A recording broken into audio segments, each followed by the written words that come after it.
G'day viewers, welcome to the end of another week. Means it's time for Totally Fucked Up Friday. And without a doubt, the most fucked up story this week is the Panama Papers.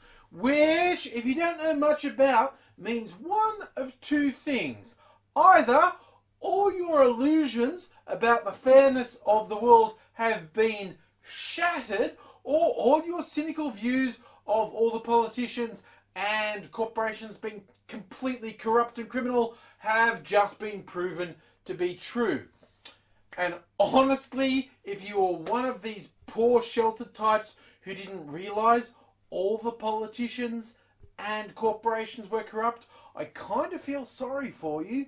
It's a bit like when Edward Snowden revealed the extent to which American intelligence agencies were spying on everyone. It's like, if you looked at what was happening, you knew that this was true, but actually having someone just reveal, no, yeah, here's the evidence, it's true, it's kind of like, disheartening. So, if you were at all realistic about how you looked at politicians and corporations, you knew they're all fucking bent and they're all completely criminal.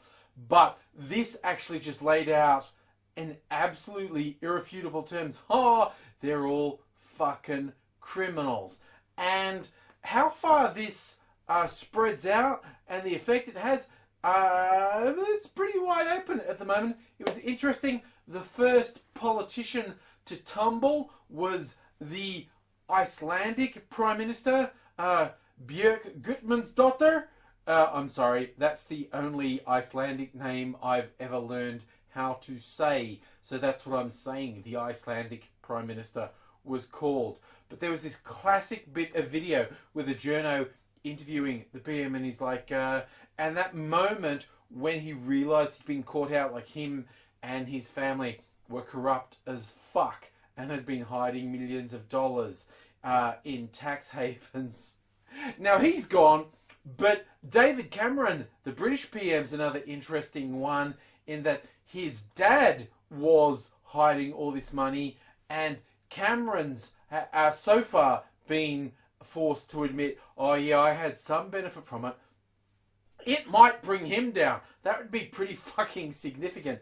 And there are links in Australia where I am. There are doubtless links in the US and in other European countries for the heads of state who are all corrupt as fuck. The Cameron one was funny because I almost feel like Cameron was stuck in, will you guys stop saying I fucked a pig, because that isn't what happened. Wait, what's that you're asking? How much did my family siphon off millions of dollars into tax havens breaking the law? Hey, remember when I fucked a pig? Wasn't that a thing? Let's talk about that again. It looks also like Australia's PM, Malcolm Turnbull, might be implicated in it. It's basically every fucking corporation and politician on the planet has just been proved beyond any doubt to be corrupt as fuck. This is what we're living. And as an Australian, this is particularly interesting because our current government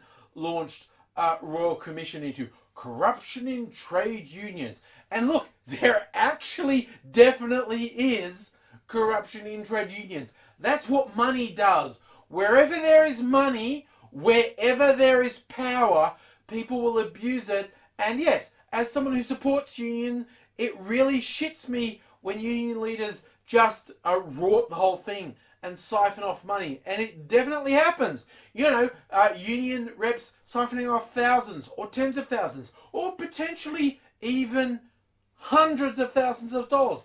It's fucking bad, okay?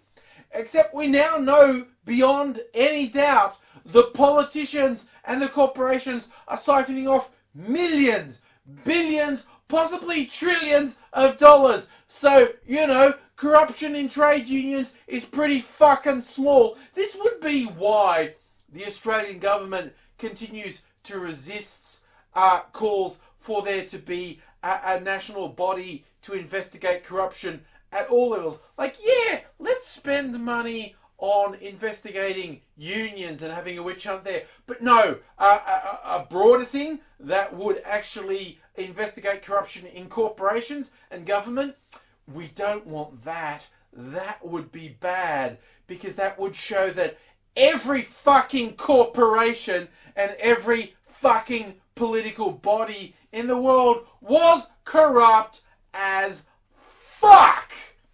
That's an actual real story. If you haven't really looked into the Panama Papers, do it, because it should just like let the scales fall from your eyes if you had any delusions about any morality in either business or government, because they're all evil, corrupt fucks. And I just want to round out this week. Yes, hey, can you notice it's a Friday? I've had a couple of drinks. That's what happens winding down after a work week. But something a bit light-hearted to finish on, because this made me laugh. The trailer for the next Star Wars movie, Rogue One, came out. And it looks pretty cool, but the teaser trailer seems to suggest a female protagonist, which would be the second one, because of course Force Awakens, the lead character was Rey, who's female. She, pretty strong supporting roles, Finn and Poe Dameron and Kylo Ren, but the sad little fucking pathetic man babies who feel threatened at every turn of the world have gone, oh no, another female protagonist. On one level, I almost think like the Disney Star Wars people are taking the piss. It would be funny if the character that they featured in this trailer wasn't actually the lead character, but they just sat around and went, oh, you know what would be a fucking hoot is, even though our lead character's male, we had one of the supporting characters appear as if they were the lead, because these sad fucking losers on the fucking internet would lose their shit and go, oh no, a female protagonist, I can't handle it.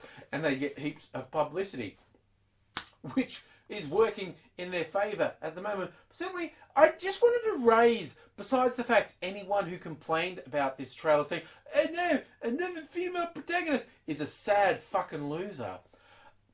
I think some people are incapable of looking at it and understanding. When you're in Western countries, the default story is the story of a straight white male. The journey of a straight white male. If you change any of those parameters, it becomes a niche film, a niche story, whether that's a book or a film or whatever. It becomes niche if the integral story isn't a straight white male. If you change the gender, if you change the race, if you change the sexual orientation, it becomes niche. Like, at least 80% of stories are about straight white males. And yet these sad fucks lose their tiny little worthless minds if someone puts forward a story that is somewhere outside this tiny, narrow definition. Straight white males are not even half of the population, okay? But they're 80+% of the stories we see in Western countries. Me personally, as a straight white male, I quite enjoy a bit of diversity in storytelling. It's like, oh no, this video game had one character who is trans. Oh my god, this one film has a female protagonist, even though a whole string in the same genre had male protagonists. How fucking pathetic, weak, scared, and hopeless do you have to be threatened by this?